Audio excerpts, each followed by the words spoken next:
Good morning, Magic. I'm Gavin Verhey from Wizards of the Coast, and I know we're in the middle of Crimson Vow previews right now, but it is a very special week for me here at Wizards of the Coast. This is my 10-year anniversary. 10 years ago, I walked into the halls of Wizards, started designing Magic cards, and, well, never looked back. It's been an amazing 10 years, and I've learned so much along the way, and today I wanted to share 10 of those design lessons with you. It's kind of like Mark Rosewater's 20 years, 20 lessons, but, with 10 fewer years. Now, if you enjoy this one, please let me know in the comments down below. I would really love to know what you thought, and also boost it up in that algorithm. Never hurts either. Without further ado, let's get into it.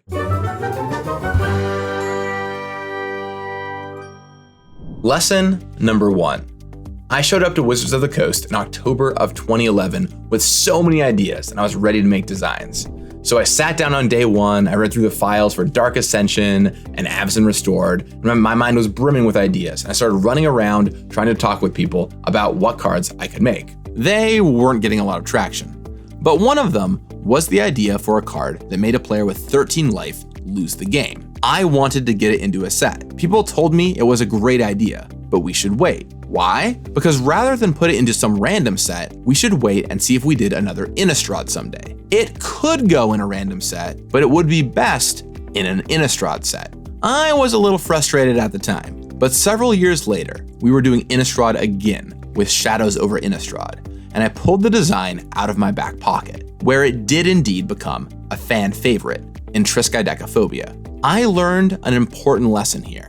Wait for the right time. When you're making Magic, you want to go in and make all your favorite ideas right away. After all, it takes years for them to come out. But for every set, every card slot is going to end up filled. There will always be another good design. Your card could show up now or in 5 years from now. And if there's going to be a better spot later, wait for the chance. It'll be worth it. Lesson number 2. I was hired not as a pure card designer, but as a developer, or what would be called play design by today's standards. My goal was to playtest standard and limited and provide a lot of feedback on what cards should change. I could identify what was too strong or too weak, and then when I suggested fixes, I would often make pretty large suggestions. This card needs to cost 2 mana more, or let's make this spell draw a card. If it was clearly strong or weak, it made sense to knock or boost it dramatically. What I slowly learned from other designers over time, though, is lesson number 2. A tiny change can make a big difference.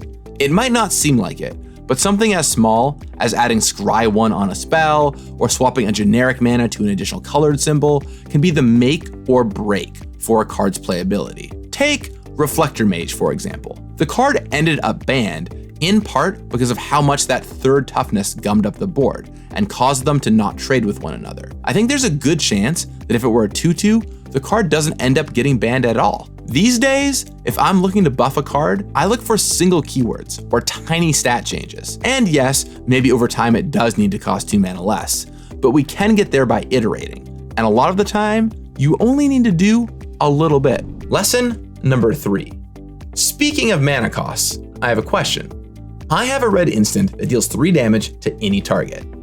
What is the right mana cost for that card? I'm sure there's a card for you that comes to mind, which is the right mana cost. Across Magic, we've had a range of them. It could be 1 mana, like Lightning Bolt, 2 mana, like Lightning Strike, or 3 mana, like Open Fire. So here's a follow-up question. Which of them is the right mana cost? Well, it's sort of a trick question, because the answer is lesson number 3. There is no such thing as the right mana cost. The way a lot of people outside of Wizards discuss Magic design, it's about looking at previous effects and pegging them to rubrics. Oh, 3 damage costs this much. And while that is helpful to quickly get in the right ballpark, and we do some of that, it's not what actually matters. Everything in a set or environment is connected. The real questions are, what are the goals of the card, and what effect does it have on the format? If I want a card that is going to be an incredibly efficient removal spell for standard, then a single red mana, Lightning Bolt, is the right cost. It will cause us to warp the size of creatures we make accordingly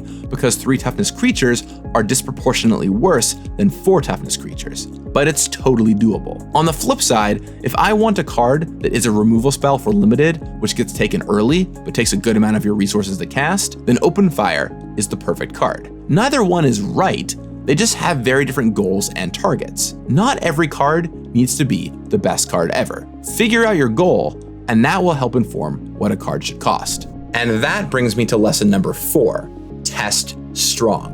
When you're designing a Magic card, if you're presented with multiple versions or options of the card to try, you should usually start trying out the strongest version of it first. Why? It's all about direction. You want to get an idea of the upper bounds of a card, because once you know what the strongest you can make a card is and still have the card be reasonable, that tells you that everything underneath that level is fair game. I'll give you a simple example. Let's say you have a 3-mana creature you want to test that costs green, green, green. You're wondering how big you can make it. If you started at 6/6 and play it and discover it's too strong, then you can tweak it down to 5/5, 5/6, or 6/5. If that's too strong, then you can tweak it down into the 4s. But let's say that you try that 6/6 and discover that's too strong for this environment, but 5/5 is about as strong as the environment can take. Well, that tells you everything 5/5 and lower is fair game as you're tuning the card. If you want to make it a 4/5 or a 5/4 or even a 5/3, you know all of those will be okay. On the flip side,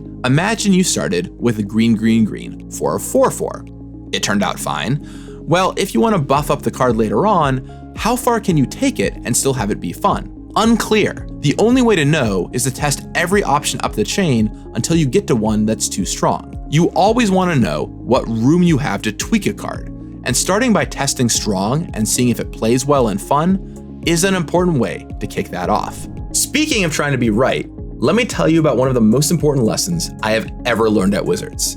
It's that you are always going to be wrong. Eric Lauer gave me this incredible tip, and I know it sounds a little defeatist, but it's true. When you're making a set, you are always going to be wrong about something. Or a card you thought would be cool to bluff with accidentally becomes a constructed staple and ends up killing all your opponent's creatures. We make everything as balanced as we can, and many things you'll get just about right. But ultimately, there's a small team of us and millions of Magic players. The key then becomes not about chasing perfection, but making sure that when something does go wrong, it doesn't sink your set or ruin the environment. What countermeasures can you build in just in case? For example, for a long time, we didn't include cards in sets that hated on their own theme. Cards like Kataki, War's Wage, would show up much later after Mirrodin, for example. But now we tend to put them in the very same set, or the set after. Creeping Corrosion was in Scars of Mirrodin block. Drannith Magistrate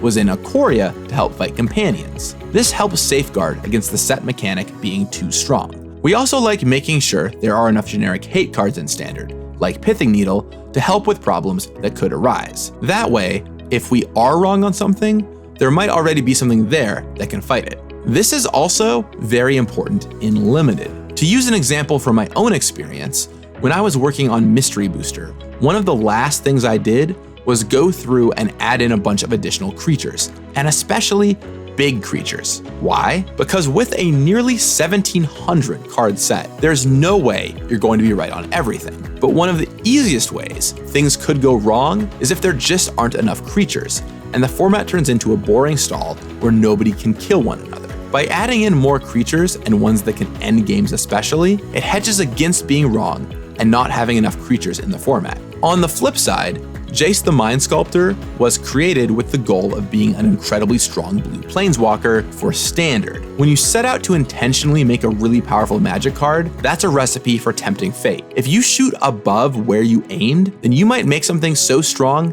it gets played in every format forever. And there aren't a lot of great countermeasures to a 4-mana card that generally means you win if you untap with it. It's a good question to ask not just in Magic design, but in life. If something is going to go wrong, what is that something? And how can you mitigate it in advance? Magic, and many other games, are highly social.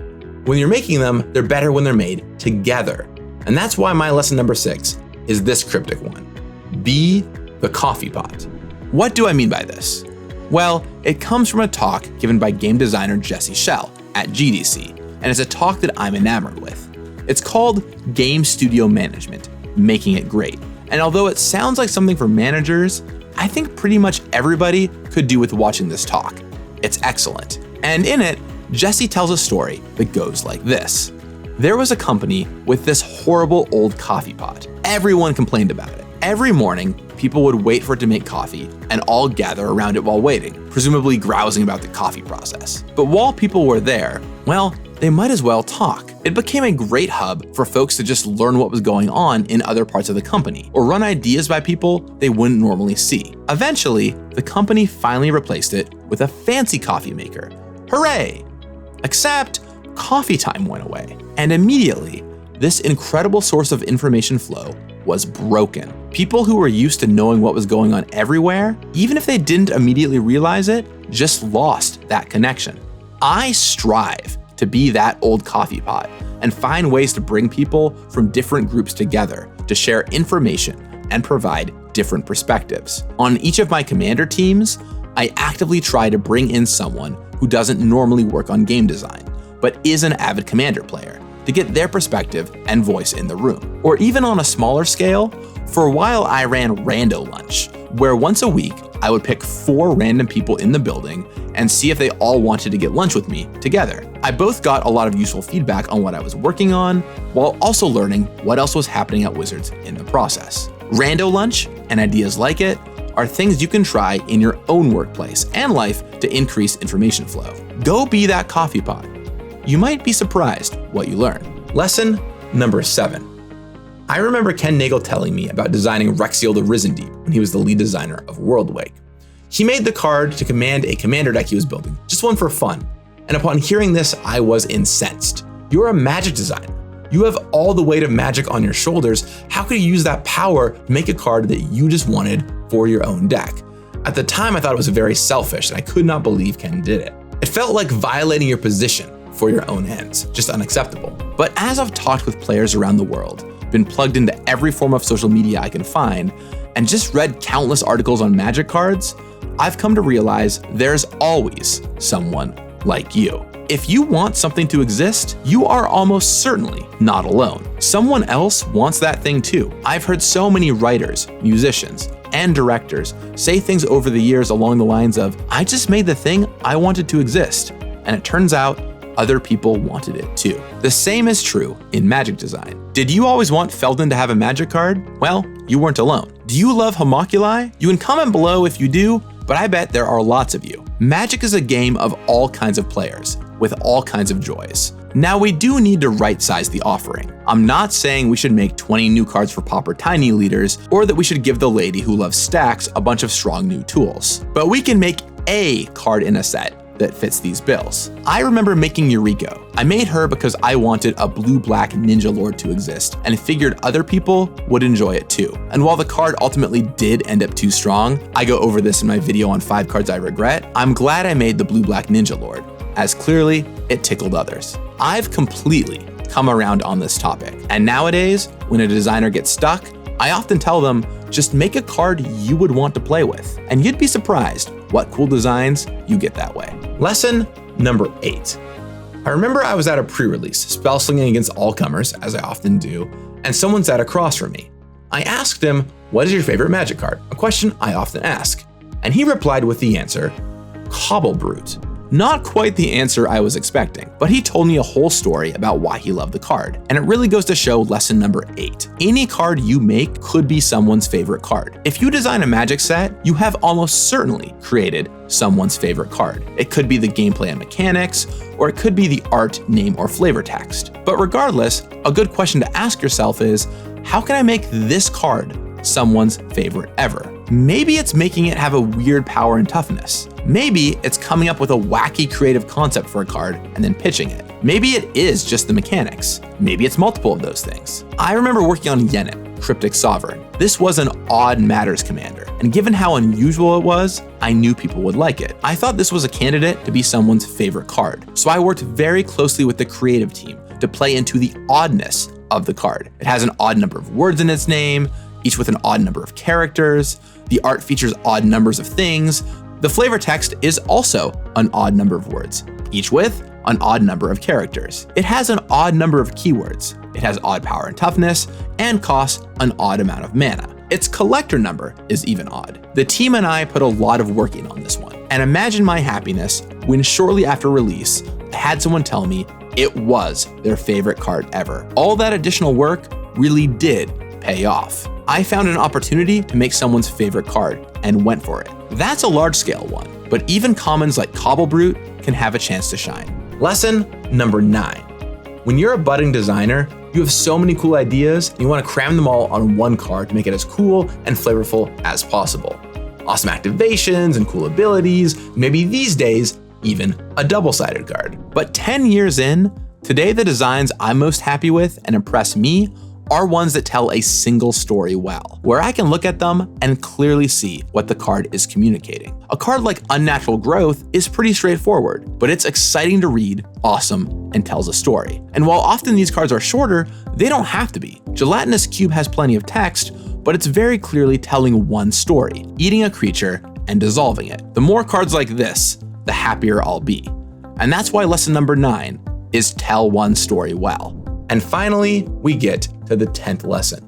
And this is one I think is not only relevant for Magic design, but pretty much any creative endeavor. Let's play a little game of what if for a second. I was the lead designer of Battlebond, but let's say that in a parallel universe, Mark Rosewater was the lead designer of Battlebond. Who do you think would have made the better set? After all, our sets would have probably ended up entirely different, with different mechanics and cards. We would have solved the problems in different ways. We would have ranked different things as important. Do you have an answer? Because when the dust settles, my guess is that it would be hard to say one of our sets was better than the other. Maybe one sells a little better or one has a few more splashy rares, but ultimately it's mostly just going to be strictly different. Every designer adds in a bit of their personal flair, problem solving, and what they care about to a set. It's a creative endeavor. And that brings me to lesson number 10, and one we could all do well to remember. There is no right answer. When you're making a card to fill a slot, it's a canvas of infinite possibilities. It could do anything. And even if you have restrictive goals for that slot,